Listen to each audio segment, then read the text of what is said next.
Hi everybody and welcome back to the First in Events channel. And what I'm going to talk about today is an introduction to navigation. So why do we need to be able to navigate? Everyone nowadays, we all rely on electronic devices, don't we? Things like GPSs, smartwatches with GPS built in, stuff like that. However, technology can fail and chances are Sod's Law will hit when the chips are down, when the weather's bad, stuff like that. Your battery will fail, something will not work within the technology of whatever you're using, and if you don't know how to use basic navigation skills, then you know they're the sort of things that will trip you up. And unfortunately that is one of the main reasons why people have dramas on the hills nowadays, is they just don't have those basic navigation skills to go back to the basics to be able to get themselves out of a tight spot when things happen, you know. So it's generally when all those things kind of pile up against you, when the weather's bad, when you're tired, maybe you've had a minor injury, you're limping around, stuff like that. You could be in an area that you're not familiar with, potentially out for longer than you're expecting to, so it could be getting dark, things like that. All these things can come together, and if you know how to use basic navigation skills, then you can get yourself out of a tight spot. So what I'm going to be covering today, starting a series of basic navigation skills, nothing advanced whatsoever, just taking it right back to the basics. But I do think this is a skill that's starting to be kind of lost nowadays because people are depending on technology a little bit more than what they should do. Okay, so to kick things off today then, what I'm going to be talking about is maps. So how they're composed, what information is in there, how to use them, how to protect them, how to look after them.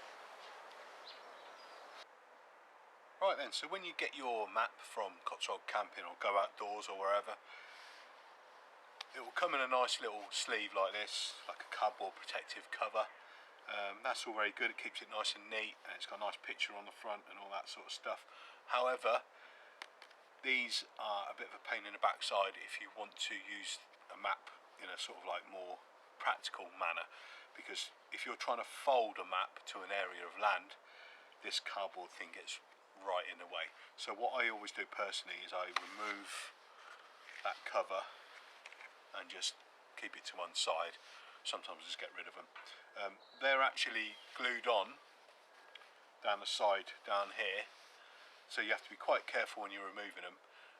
Just pick it away carefully, otherwise it will tear the map itself. Alright, so going on to the actual map itself then, what you've got down one side of the map is the information, so all the information that's relevant to this map. Okay, at the very top then it will say Ordnance Survey, which is, you know, the makers of the map in the UK, and then you've got the title there, the Black Mountains.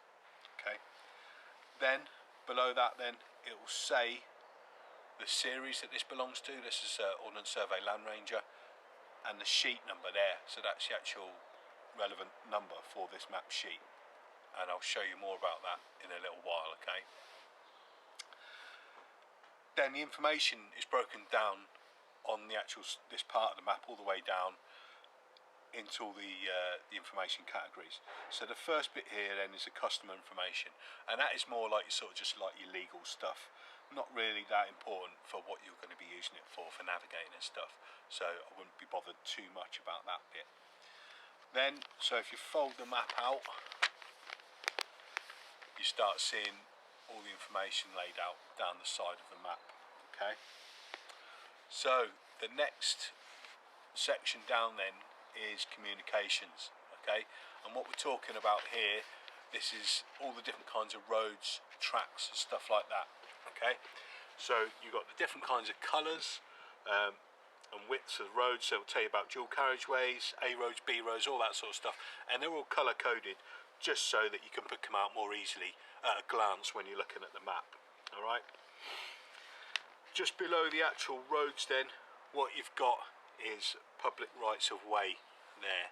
Okay, so then you've got the different kinds of tracks and stuff that you can use, and they're marked in slightly different ways depending on whether it's a bridle way or a footpath or whatever. What I would say about tracks though is don't rely on them 100% when you're out on the ground, because what's marked on a map might not always be exactly how it is on the ground. Okay. Then going down from there, then what you've got is other public access, and these are basically just trail markers and stuff. So things like on-road cycle routes, national trails, things like that. Okay. And then at the bottom here you've got one marked danger area. Okay, so that's going to be when it's on MOD land and it's potentially being used as like a range area, stuff like that. So one to bear in mind. Next one down then, you've got railways. So all the symbols that are relevant to railways, things like the actual lines, different kinds of lines, railway stations, level crossings, stuff like that. Okay, so for all you train spotters out there, this is an important bit. Then below that then you've got the boundaries, so national district boundaries, stuff like that. These generally aren't actually marked on the ground in any way, shape or form. They may be a fence there or something, but these are more like your district and county boundaries and stuff. Below that then you've got water features, so quite an important one, especially if you're working anywhere near the coast, or say working, trekking or whatever, anywhere near the coast. So you've got all your kind of water features there. You've got things like your lighthouses, beacons, you've got shingle, you've got sand dunes, even like back over here you've got a lake, so obviously that wouldn't necessarily be next to the coast, but these are all your water features, and one quite important one there is your cliff there. Okay, so this margin continues all the way down. And then what you've got there then is you've got your other land features, so that's continuing on in that same section. And what you've got is all your sort of markings for things within towns. So you've got things like your churches, places of worship, you've got your wind farms, wind turbines. Quite an important one here then is your triangulation pillar. Okay, so that's a blue triangle with a dot in the centre. And these actually do, you find these out on the hills when you're tabbing around, and they're a really good navigation feature, so there's a definite fixed point that you know exactly where you are. Okay, also things like masts marked there, they can give you a good idea. You can actually take a bearing off them and work out where you are, and I'll be covering that later in another one of these sections. Over here you've got stuff like your woods, your coniferous and non-coniferous types of woods. All I'd say about those then is don't be 100% reliant on the shape and the points of the woods as you're out on the ground. If you use, say, a corner of a wood as a navigation feature, then it might not actually be there on the ground because woods can be cut down. I know a couple of areas quite well in Brecon where it's marked on a map as being right up to a certain point, and actually in reality it's not there. So just one point to bear in mind. Then you've got your Forestry Commission, National Trust markers and stuff like that over this side.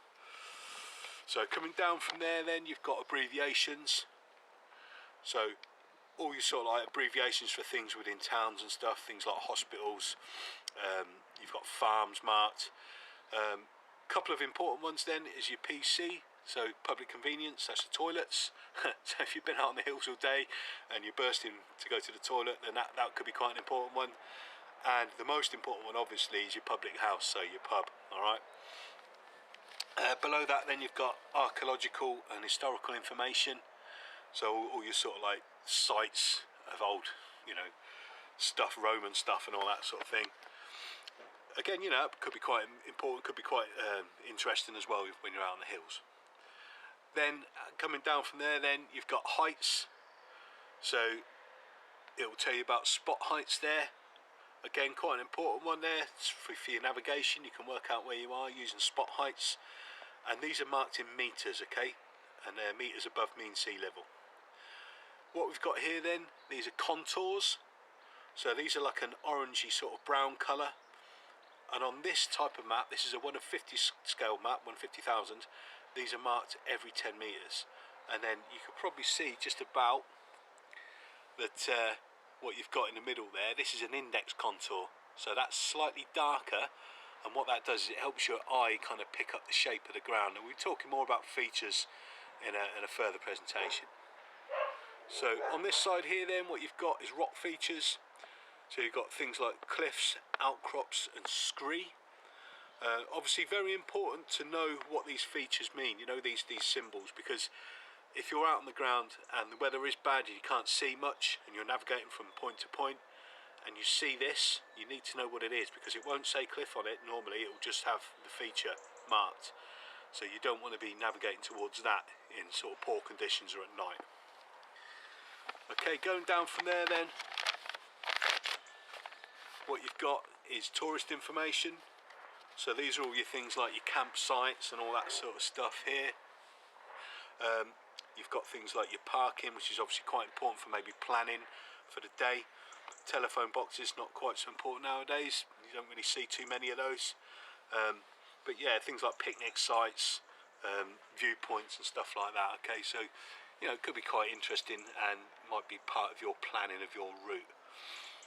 Okay then, going down from that, what you've got over here is your technical information. So what this does, this talks about where your map is in relation to the other adjoining map sheets. Alright, so this one here, you see it's kind of highlighted in like a pink colour. As it said on the top, it's sheet 161. So that tells you where other map sheets are in relation to yours. So that's quite important. If you're going across, say if I was going from this map sheet and heading over this direction, then I'd need the next sheet across, which is 160. And for when you're planning routes and stuff, that could be quite important. Bear in mind that they don't always fit nicely in boxes next to each other like so, depending on what's on the ground and also the shape of the ground, you know, like coastlines and stuff like that. As you can see here, map sheet 149 actually cuts into this in a funny kind of way, so that's just one to bear in mind. Also marked on here then is the grid zone designator, so SO, and I'll talk about that more in a minute, but that's the grid zone designator that is for this map. Alrighty, so over on this side here then, what it's got, it talks about the different north points, and you've got true north, grid north, magnetic north. Now that's used for taking bearings, stuff like that. I'll be talking about later on. I won't be talking about that now, but that's where you get your magnetic information. So onto the bottom of the sheet here then, what this does is it kind of explains the National Grid Reference System, so the type used on this kind of map and how to take a grid reference. Okay, so that kind of puts it out in simple terms there. It's a bit of an idiot's guide. I'll be talking about that in a lot more detail later on. So that's all the information down the one side there. Right then, so you've got your map. All that information is down that one side there, and basically if you was to fold it out like so, it's initially, when you get it, it's kind of concertinaed as you see there, and that's half the map there. Obviously the other half is there, and I'll turn that round to face the camera right there. Alright then, so there's the map itself all folded out, well, half of it at least anyway. So there's a grid system, as you can see, actually marked on the map. Okay, and how this is broken down then is up and down the map. You've got these numbers here, and these increase as they go up consecutively. Okay, so they're known as northings because as you go further north they increase. Okay, but the lines are actually going across the map. So people do often get confused by the fact that these are called northings, but the lines actually run east to west. But the best way to remember it is the numbers are marked increasingly as they go north. So then, the other set of numbers are actually marked at the top there, and these are known as eastings. Okay, see those marked at the top, they're known as eastings, and that's because they increase as you go east. And these numbers aren't obviously just marked on the top and the sides, they're marked throughout the map. Okay, so if I was to look in this kind of in the middle here, you can see the numbers there going up and down, they're the northings, and left to right, they're the eastings, okay? So they're marked throughout the map within certain points. Okay then, we'll be talking more about how to take a grid reference using those grid lines, the eastings and northings, later on. One thing to bear in mind then, that some people don't know about this, I mentioned this on the grid information, is this set of two letters here in blue, and it kind of fades into the map a little bit. So this is the grid zone designator, 10,000 kilometre grid zone designator, and for this map it's SO. Now this grid zone designator, what it does is it makes a 6-figure grid unique to a certain point anywhere in the UK, because as you go along the numbers left to right and they go up to 100, they're going to go to 0 and then recount again, because obviously the UK is a lot bigger than 100 by 100 kilometre grid squares. So what this does, it boxes off the UK into 100 by 100 boxes. Each one of those boxes has got this designator on it, and when it turns to 0 it resets. Now these are in all 4 corners of the map, but if your map is as the numbers go along, whether it's up and down or left and right, if they set to 0 in the middle of the map, then this could change within the map itself, okay? So if you've got a 0, 0 anywhere on your map, say in the centre of the map sheet going up and down, left and right of it will be a different set of digits, two letters, okay? So just be aware that's important for making your grid reference unique to one single point in the UK. Alrighty, so then, within the actual map sheet then, you've got all the different symbols and stuff that are relevant to the points on that ground. You've got things like, you've got your roads, you've got rivers, you've got all sorts of stuff, you've got things like your spot heights, your trig points, your forestry blocks, it's all on there, all your towns and stuff like that. So they're all annotated on the map, and you know they're the relevant distances away from each other on the ground. On this map then, this is a 1 in 50,000 scale map. The grid squares, as you can see there, between each line is 1 kilometre apart, okay? So between this line and this line here, and obviously top to bottom as well, that's 1 kilometre apart, and that's 2 centimetres on this kind of map. So marked on the bottom of the map is a scale. You can see that there on the bottom. So what that's for, you can help, well that will help you, actually estimate distance and measure distance, and I'll talk about that in a future sort of presentation.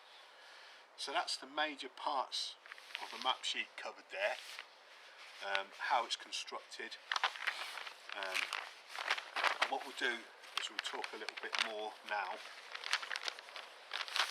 about relief on the map. Okay, just touching briefly on relief. So relief is basically the shape of the ground, the heights of the ground, stuff like that.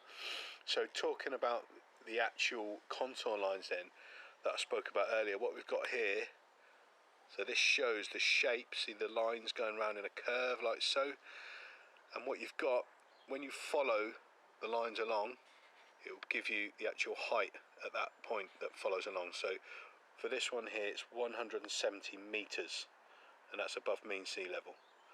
So the next one up from there will be 180, 190, and then 200, and that's why that one there is a slightly darker line, because that's an index contour line. So what that's for then, as I mentioned earlier, it helps bring your eye onto it, and it makes it a little bit easier to kind of identify the shape of the ground, okay? So what we've got is at the bottom we've got a river. Rivers are normally in low ground, then you've got the ground rising up, and here you've got a little bit of a steeper bit because the lines are closer together, and then at the top it kind of spaces out, so this bit here will be flatter. I will be talking about that more in another presentation, but at the moment this is just a quick intro into relief and the actual contour lines, as we can see there on the map. So what I'm going to talk about briefly next then is scale, pros and cons of different kinds of scales. So what I've got is two Ordnance Survey maps here. This one is a 1 in 50,000 scale map. This is a 1 in 25,000 scale map. Now, this one here, because of its scale, the grid squares are twice the size.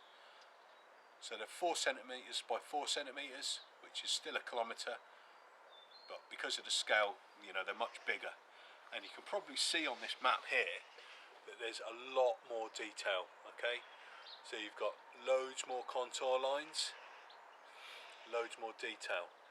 Now, with this kind of map, yes, there is loads of detail, and what I find with these is they're great for planning because they'll show a lot more things like smaller streams, smaller tracks, more detail with things like marshes, all that sort of stuff.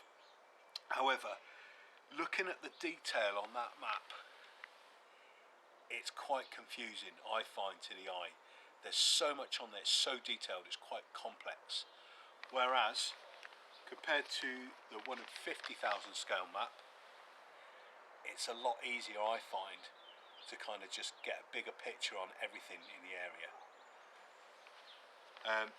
So personally, what I do with these maps here is I use one like this for planning, so looking more into the detail of where I'm going to actually be walking.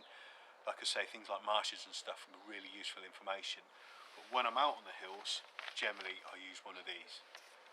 The other reason is that because of the size of this map, because they are so big, the grid squares, if you're covering quite a distance, then you can be unfolding your map constantly. You know, after a few Ks, you're only going to get sort of 6 or 7 Ks across a map of this sort of size before you have to turn it over, maybe take out your case and stuff like that. Whereas on a 1 in 50,000 map, you can get a lot more detail, twice the distance on your map case. So it's kind of a bit more convenient to use like that. One other point to note with the 1 in 25,000 maps is, for some reason, they haven't kept some of the symbols the same as what you find on the 1 in 50,000 map. Perfect example right there then is on the map here on the 1 in 25, you've got a picture of a pint glass, so that's a pub. So instead of using the abbreviation PH for a pub, you've got a picture of a pint glass. So that's going to cause you a bit of confusion if you want to go for a beer after you've been out on the hills, isn't it? But also, you know, things like the roads and stuff, they will be different colours for the same kind of road. So for an A road, it may be a different colour on a 1 in 25,000 map. So it's just one thing to be aware of there. So that's just one on different scale maps, and these are the two main scales that you'll find in the UK, a 1 in 25 and a 1 in 50,000.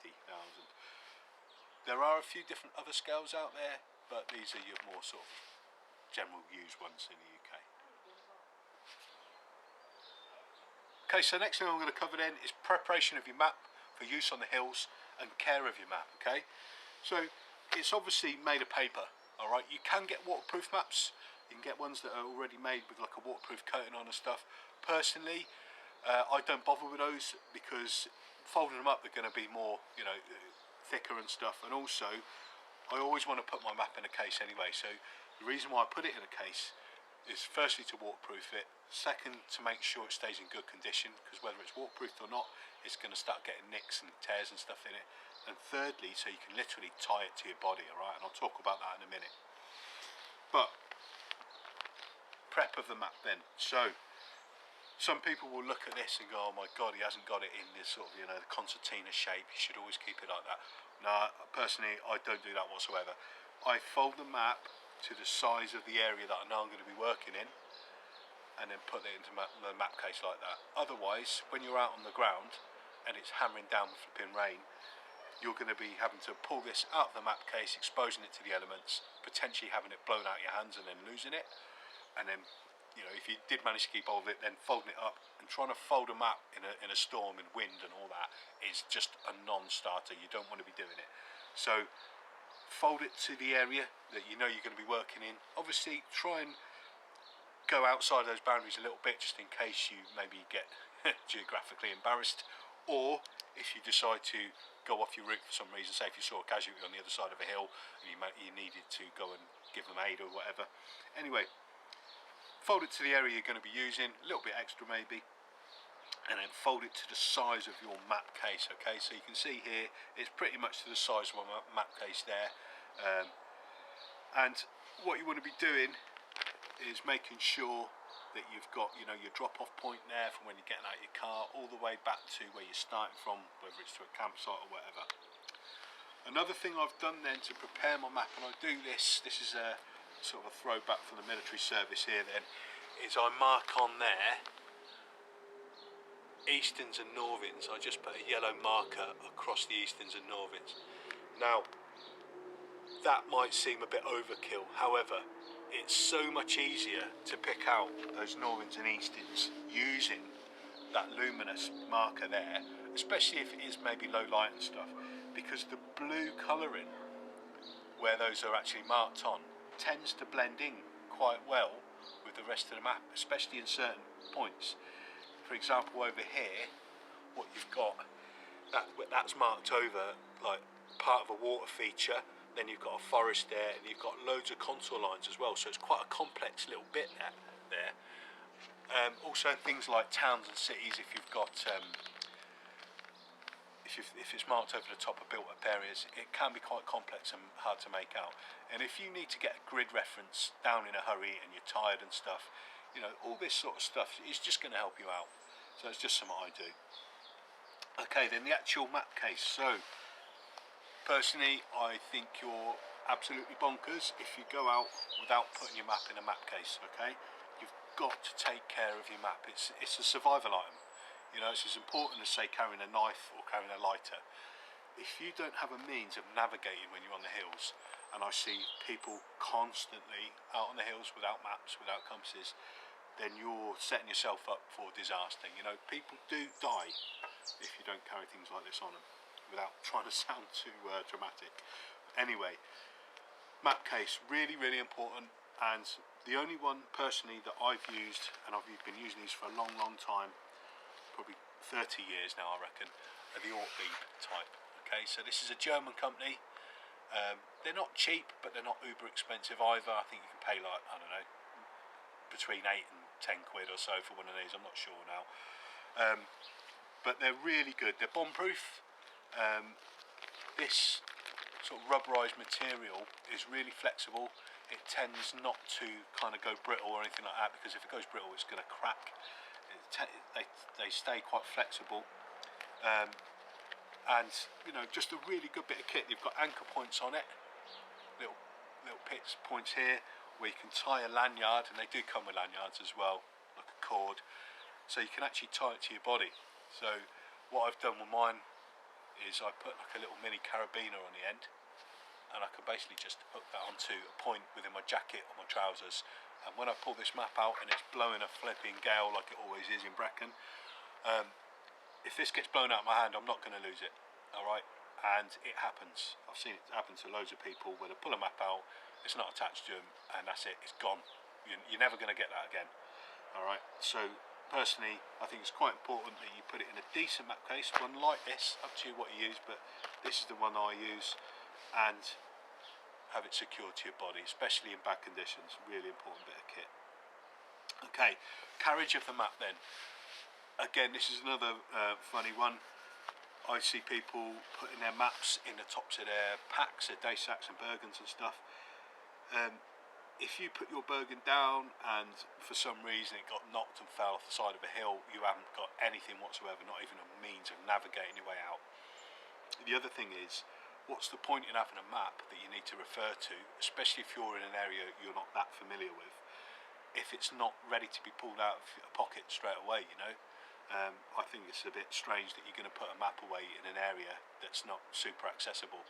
And it's all very well saying you're going to get your mate to put it out for you, but he or she's going to be a bit fed up with you if you're asking them to do that every sort of 15-20 minutes. Best thing to do is have this secured to your person in your jacket or your trousers, wherever you can fit it. Okay. Even if you need to clip it on like this and hang it around your neck like some sort of flipping Boy Scout, up to you. I wouldn't do that. Up to you though. So that's just a few points there that I've got on preparing your map and looking after care of your map. Okay, that's me complete for today then. So that's just me introducing the map, how the map is actually constructed, what's within there, the information and stuff, and how to look after and prepare your map for use. If anyone out there has got any good ideas, any additions, suggestions and stuff, put them in the comments section below. Don't forget to like, share, subscribe, and I will be doing a series of this, as I said at the start of the video. So we're going to the more sort of advanced stuff, things like taking bearings, resections, actual navigation, using a map and a compass. Hopefully this will be of use to some people out there. And don't forget, with First in Events we will be running practical navigation courses too. So looking forward to doing those hopefully this summer pretty soon. See you soon.